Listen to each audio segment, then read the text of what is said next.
Hey guys, welcome to my channel. Thank you for watching. Today I want to show you my lavender hedge that I'm trying to create in the front of my walkway. So basically, as you can see, it's right here, starting back here actually. But you can see where I didn't have enough, so it's pretty spotty over here. And then over here, it gets prettier as it gets more dense. So I kind of love how it kind of trails over the walkway to create like a really kind of soft walkway. And I am unsure what kind of lavender this is, but see how it trails over? I'm going to show you a quick view this way. See how it trails over like that? It looks kind of romantic, you know, kind of like a brisk. And every time you walk by it, it smells beautifully, like this lavender scent just, you know, drift right up to your nose. And you can see where I have spots, so I like to get some more, but I felt like I spent enough money at the store. So what I'm going to do is show you how to propagate them. As you can see, I have done some propagating. Here's a couple over here that I cut back so it gets more dense. This one is a small one, and I cut back so it continued to get more dense, and this one right here. So eventually I would like all of them to look, of course, like this one, you know, to fill up the space over here. But you can see where I've already propagated some and planted sparingly. And then eventually I like for it to take over the whole walkway. And then over here, as you can see where my walkway is, driveway actually, I would like to have a whole hedge all along here as well. So I kind of started over here to begin with, and then I decided I wanted for my front walkway. So then of course I retransplanted it over there. But I'm starting a hedge over here now. This one was in last year, and then these are, you know, cutting that I've grown. So you can see they're super small, but eventually they will get this big. And then hopefully it'll do the same thing. It'll trail over the driveway. So basically you can walk along the driveway and it'll smell like lavender. But I still have, of course, a whole bunch before I finish my project. But I don't really have the funds to buy as many as I would like. So I'm just going to show you how to get some more.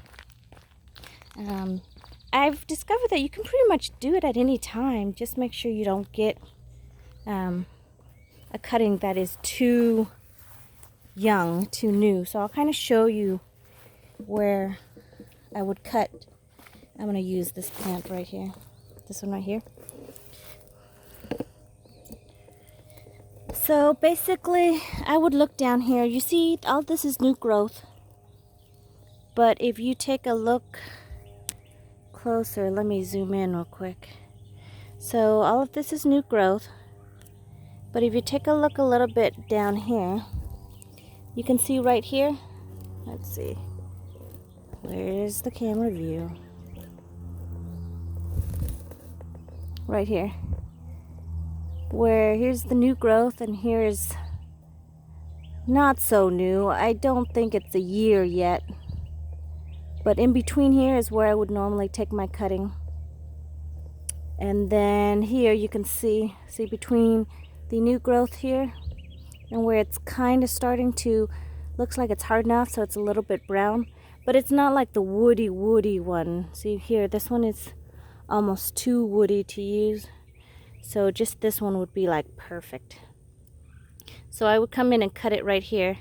And then I would, of course, take off all these leaves right here. So this would be a node, and then this would be a node, and I'll stick that into the medium to get it to root.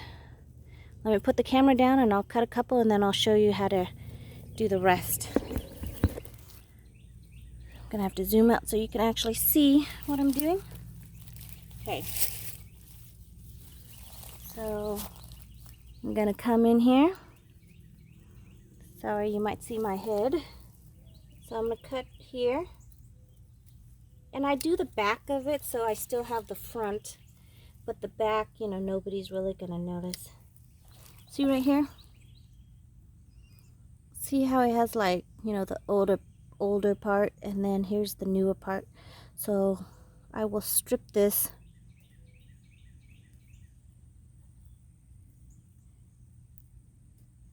And this is where the node was, and that's where the roots will eventually grow. So you want this part right here to be in the medium. I'll probably do this one and this one, stick it into the medium, and then hopefully I'll root on both nodes, so I'll get more roots. So if you come down here, same thing over here. See how it's a little bit brown, and then you get the green. So I'll do it in between there, and I'm going to need quite a few, so I'm going to go in and continue to cut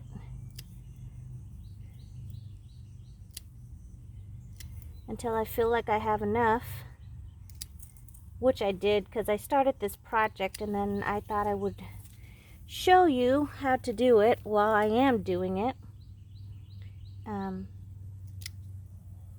This way it'll be a lot easier. So you cut as many as you want, and like I said, I'm going to need quite a few. So here's my bunch here, and then I did another bunch already. And then for the flour and stuff, of course, you know, you don't want to waste it, so you can either dry them upside down, take it inside your house, or I don't really want to dry mine, so what I'll do is I'll cut them here and I'll leave it in the grass, and then I'm going to mow tomorrow. So then the grass and everything's going to smell like lavender. Now let me take you back to where my propagation area is. I'm sorry it's not in pristine condition, but gardening is gardening. It gets dirty. So I want to walk you over here.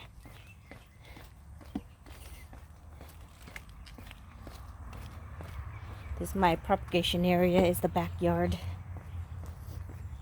back deck. And here is my somewhat setup.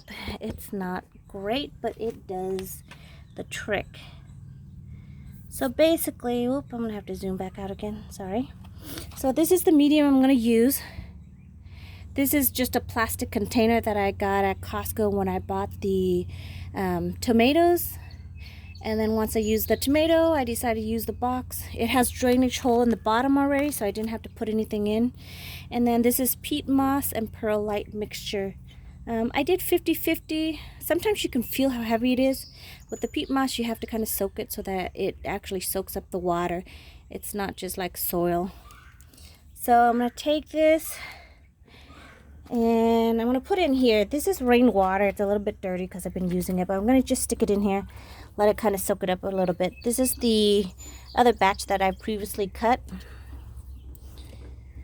So I'm going to pull this one out and show you how it's done. It's pretty simple, you know, and it's a great way to get new plants so you don't have to buy it. So here's all the cutting that I took. See, in between, this one's a little bit long, so I'm going to cut it up to here. So you would basically take one shoot. This is a really healthy looking one. So I could potentially just remove all of this and stick it into the ground. Or you can just cut it off right here. And then I usually strip it all the way up here. Just pull it down and then you strip it. And a lot of people dip it in rooting hormone, powder or gel. It's your preference. If you don't have it, I find that it roots just fine. Usually I top it off so it doesn't have too many leaves on it. So just make sure that it's clean, and then all you do is just stick it in your median. That's it. It's pretty simple. I'll do a couple more, that way you can look. Here's another one here. You can see where it's starting to brown, and then there's green. So what I'll do is I'll strip this And you just take it with your hand and then pull in a downward motion until it all comes off. And then you have this, and then you can just stick it in.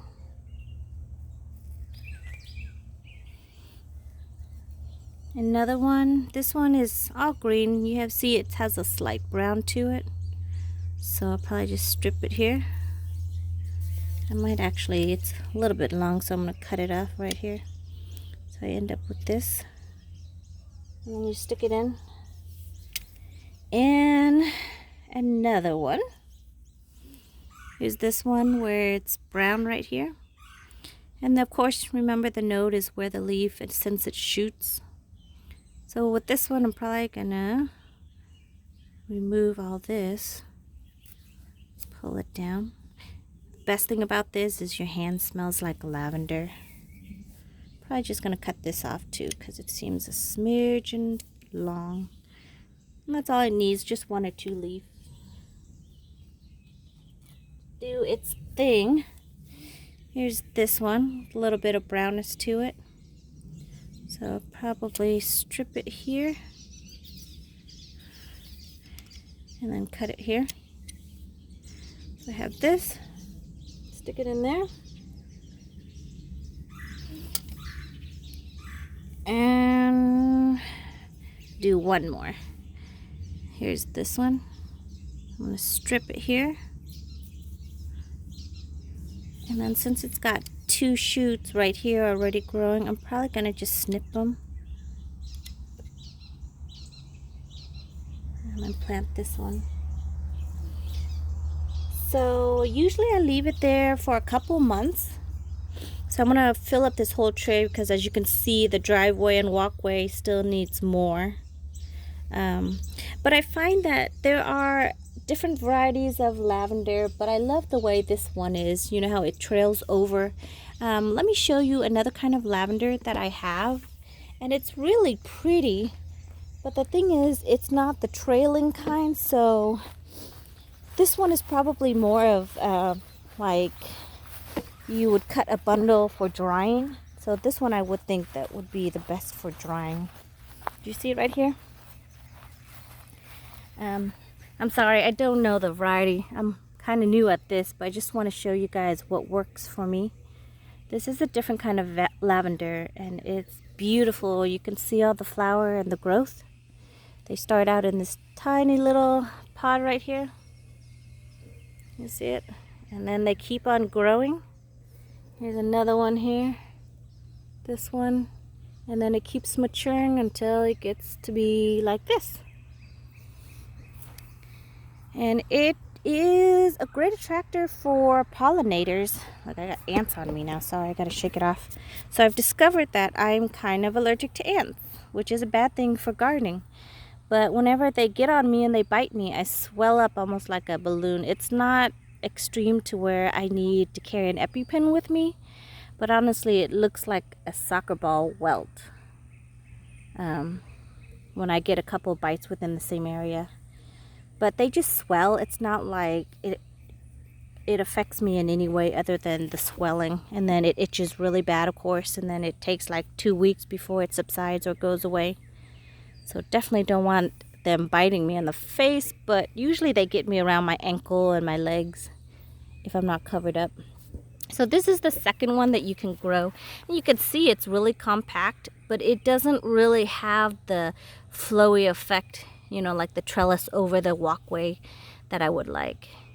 But same way you would propagate the other one, you can do this one.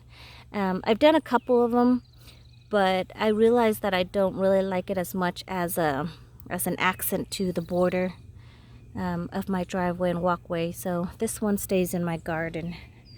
And another time I'll do a tour, but this is where my lemon tree is. You could see I uploaded a video about it. It did not survive the zone 8, which is where I garden in. It gets too cold during a couple of nights in the month of probably December to January. So it died back, but I have some tomatoes here. So this is asparagus, if you can believe it or not. They're very whimsical. So I don't have enough asparagus to really eat. So you can see here's a younger one that's starting to shoot out. to get to this size, and then they get to this size, and then they flower and they drop their seeds, which is why I have some over here, as you can see. But so far, I mean, I only have like 3 or 4, so it's really not enough to cut them. This is onion over here, and I'm trailing off because my video is meant to only be how to propagate lavender. But I have a zucchini plant over here, and then over here, this is my stir-fried broccoli.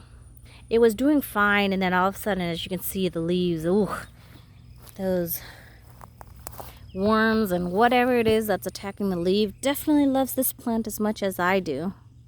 So you come in, you know, these are stir-fried broccoli. So stir-fried broccoli, they only grow to be like this size if you let it grow, but it's not like extremely big, see? So basically you just clip it off, and then you can either eat it or put it in your stir fry instead of having the huge big head that you have to chop.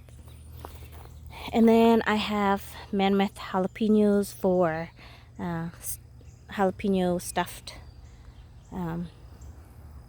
peppers. Oh, and did I show you? Those are garlic. Yep, I did show you garlic. And that's about it, you guys. Thank you for watching, and I hope that you have a wonderful day. Thank you for watching. I'll see you in the next one. Bye.